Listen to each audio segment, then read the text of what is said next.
안녕하세요. 제이디드 월드입니다. 연준에서는 계속해서 금리를 올린다라고 말하는데 지수는 안도의 한숨을 내쉬고 있습니다. 현재 많은 투자자 여러분들께서는 전혀 재미가 없다. 왜 재미가 없겠습니까? 많은 분들의 현재 돈이 삭제가 되고 있기 때문에 재미가 없지 않습니까? 그렇기 때문에 수많은 서학개미 형들은 이제 주식시장을 떠나고 있습니다. 이 떠나시는 분들은 돈을 잃고 이제 어디로 가는 것일까요? 현재 불안한 미국 증시 속에서 빌 게이츠와 일론 머스크의 싸움은 계속되고 있으면서 현재 최고의 부자 중에 하나인 일론 머스크와 빌 게이츠의 싸움은 도대체 누구의 승리로 보십니까? 빌 게이츠는 뭔가 테슬라 주가가 계속 떨어지기를 바라는 듯한 뉘앙스를 계속 보이고 있습니다. 루시드 같은 경우에는 2%가량이 올라가면서 여전히 10불 라인을 지키고 있으면서 공매도는 이제 무려 24%, 결국에는 이 수치가 떨어져야 될 것입니다. 그리고 루시드 다시 한 번 더 리콜 조치가 떴습니다. 디스플레이 쪽에 뭔가 문제가 있다라고 말하는데 루시드 측에서는 가능한 빨리 신속하게 이 문제를 해결하겠다라는 입장을 내놓았고, 아무래도 루시드가 이제 막 시작하는 기업이다 보니까 이런 리콜 사태는 앞으로 종종 나오지 않을까, 얼마나 빨리 해결하고 치고 나가는지가 관건일 것입니다. 그리고 애플의 창업자 스티브 워즈니악 형이 드디어 루시드 에어 차량을 받았습니다.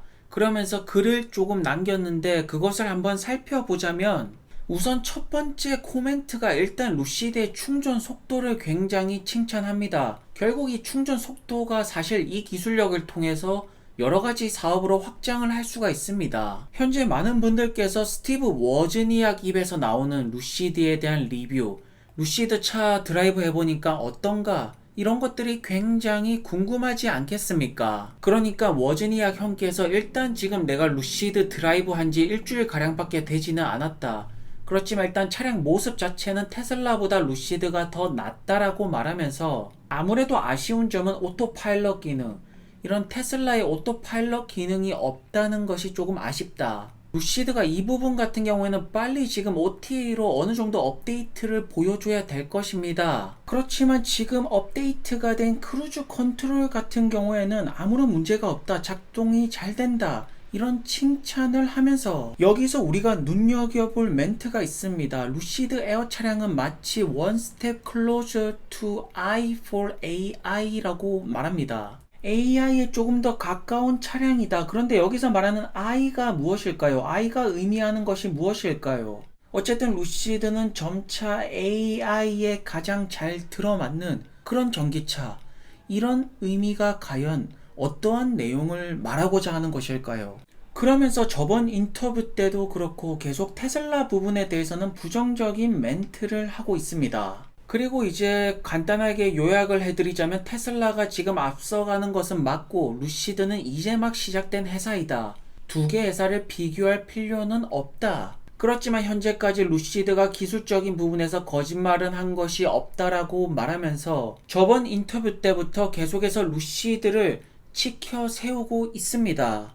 결국 워즈니악 형 정도가 되면 자기가 하는 말이 언론에 이렇게 올라오고 이런 것들은 충분히 알고 계실 텐데 정말로 언론 플레이를 하는 것일까요? 그래서 기자분께서는 아무래도 인터뷰 좀 해주면 안 되냐, 지금 루시드 에어 어떻게 생각을 하냐, 그러니까 스티브 워즈니악 형께서 아직까지는 내가 경험이 많지 않다, 이제 일주일 되지 않았습니까? 아마 조금 시간이 지나면 본격적으로 워즈니악 형이 루시드 에어 리뷰 영상이 올라오지 않을까라고 기대를 해봅니다. 그리고 최근에 애플의 자율주행 직원분께서 루미나로 넘어가는 일이 발생을 하였는데, 여기 보시는 것처럼 테슬라 자율주행 출신이었다가 애플에 가서 1년을 못 견디고 지금 루미나로 넘어갔습니다. 그래서 이것을 두고 많은 분들께서는 애플에서 지금 루미나 라이다를 혹시 고려 중인가, 혹시 커넥션이 있는 것이 아닐까. 그렇지만 현재 애플카를 둘러싼 수많은 루머들이 있지만 애플 측에서 공식적으로 입장한 거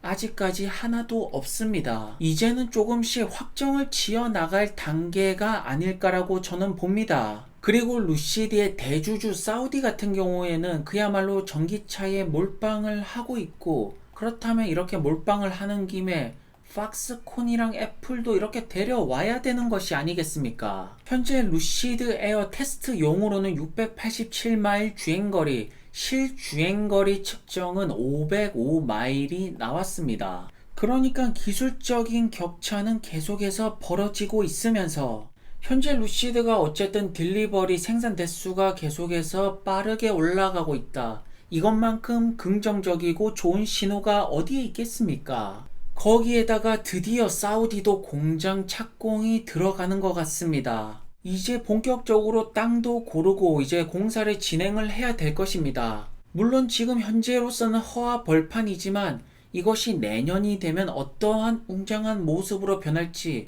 우리는 기대를 해볼 수가 있겠습니다. 그리고 역시나 이제 글라스 루프가 아닌 메탈 루프 차량이 많이 생산되면 될수록 조금 더 생산 속도가 아주 빠르게 올라갈 거라고 저는 확신을 하고, 다들 아시겠지만 조지 소로스 할아버지가 이제 리비안, 루시드, 니오 지금 다 물린 상태가 아닙니까? 그런데 이런 분들이 여러분들이랑 다른 점이 무엇이라고 생각을 하십니까? 이 할아버지는 버틸 수가 있습니다. 목표한 그런 밸류에이션, 내가 측정한 밸류에이션 거기에 올 때까지 충분히 버틸 수 있는 인내심을 가지고 있습니다. 이 할아버지는. 그리고 루시드가 계속해서 아마존과의 파트너십을 강조하고 있습니다. 이런 것들을 미루어 볼 때 AWS를 사용하는 것 같은데 이 부분에 대한 언급은 아직까지 없습니다. 그리고 최근에 루시드, 아마존 둘 다 주가가 많이 떨어지니까 빨리 주가 올려놔라, 이런 분들이 굉장히 많아지는 것이 아니겠습니까? 그리고 프로페서 피터 형의 첫 번째 수업, 배터리 수업에 이어서 이번에는 스페이스 컨셉 강의가 올라올 예정이라고 말하는데, 현재 많은 루시드 주주 여러분들은 피터 형의 이 강의를 기다리고 있습니다. 어떠한 테크 레이스에 대한 강의를 보여줄지 기대를 해보겠습니다. 그리고 미쉐린 타이어 이제 광고에도 루시드 에어 차량이 나오는 모습이 보이고 있고, 현재 많은 루시드 주주분들이 사실 드림 드라이브에 대한 기대감은 적습니다. 그런데 루시드 직원 여러분들은 이 자율주행 부분에 대한 자신감이 굉장히 높습니다. 무언가 믿는 구석이 있는 것일까요? 사실 작년에 이제 언론 매체에서는 중국 전기차 니오, 리오토, 샤오퐁 이런 것들을 계속 언급하지 않았습니까? 그렇지만 지금 중국 전기차의 왕자는 비아디가 확실하게 먹고 있습니다. 그리고 테슬라는 이제 태국에 이제 전기차 배터리 솔라 진출을 준비 중이라고 말하면서 기존의 내연기관차들은 전기차로 이렇게 확 가지를 못합니다. 기존 내연기관차를 이렇게 버릴 수가 없습니다. 현재 전기차 시장은 캐딜락을 비롯해서 일단 나오면 솔드아웃이다. 일단 주문 때리면 일단 굉장히 오래 걸린다. 그만큼 전기차는 굉장히 인기가 많고 있습니다. 그리고 엔비디아가 1분기 실적을 발표하였습니다. EPS, 레베뉴 전부 다 비트하는 모습을 보였는데 실망스럽게도 애프터에서는 굉장히 많이 떨어지는 모습을 보였습니다. 언론 매체에서는 가이던스 때문이라고 이렇게 말은 하는데, 아무래도 엔비디아가 반도체에서 가장 큰 기업 중에 하나다 보니까 엔비디아가 떨어지면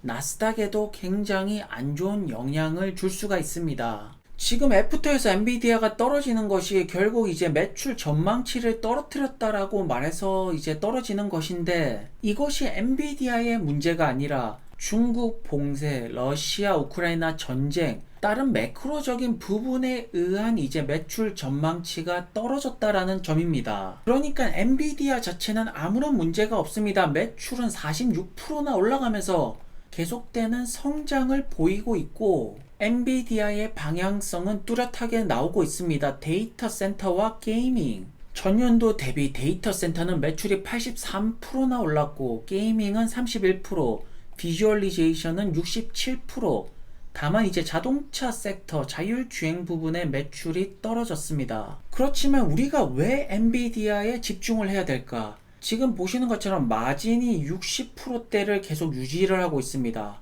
마진이 65%다.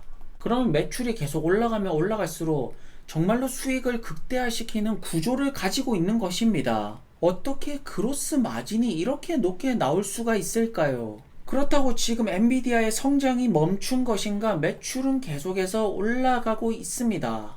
그렇기 때문에 월가 기관들의 평균 목표 주가는 여전히 305불, 굉장히 높은 수치를 유지를 하고 있고, 그렇다면 우리는 이것을 바이 온 더 딥으로 활용을 해야 될지, 아니면 지금 나스닥이 굉장히 불안하고 미국 증시가 안 좋으니까 조금 더 기다려야 될지. 물론 최근에는 이런 이야기도 나오고 있습니다. 비트코인도 떨어지고 이제 그래픽 카드도 이제 수요가 점차 감소가 할 것이다. 그렇지만 엔비디아의 사업 방향성은 점점 뚜렷해지고 있습니다. 데이터 센터, 결국에는 데이터가 가는 길이다. 생각보다 자율주행 자동차 섹터 같은 경우에는 별로 힘을 못 쓰고 있습니다. 그렇지만 게이밍 데이터 센터, 우리는 이 데이터 센터에 대한 가치를 얼마만큼 부여할 수 있을까? 그렇다면 여러분들은 엔비디아의 가치가 1 트릴리언이 충분하다라고 보십니까? 엔비디아가 그리는 데이터 센터와 게이밍, 저는 1 트릴리언의 가치는 충분하다라고 생각을 합니다.